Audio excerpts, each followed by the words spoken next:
Sie wird dem Skipper schnell zur Qual in einem tiefen Wellental.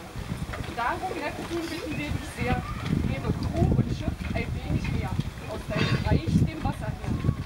Auch wäre es schön und so gewollt, wenn Rasmus diesem Schiff nie grollt. Von Lug nach Lehn soll es stets fehlen, dass immer schön die Segel stehen.